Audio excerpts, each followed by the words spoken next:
Sumainyo ang Panginoon.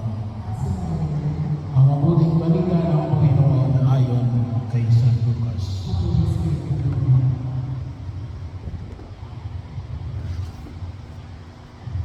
Isang araw samantalang nanalangin mag-isa si Jesus, lumapit sa kanyang mga alagad.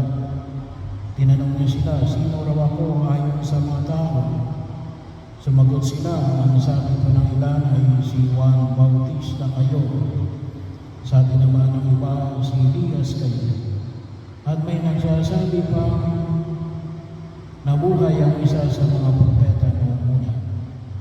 Kayo naman, ano ang sabi ninyo?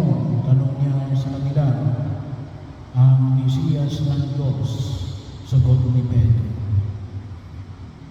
Itinagubili ni Jesus sa kanyang mga alagad na huwag na nilang sasabihin ito kanino man. At sinabi pa niya sa kanila, ang anak ng tao ay dapat magbata ng maraming hirap.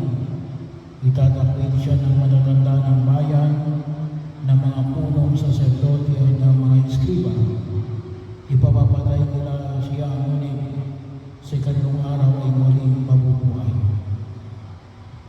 Ang mabuting balita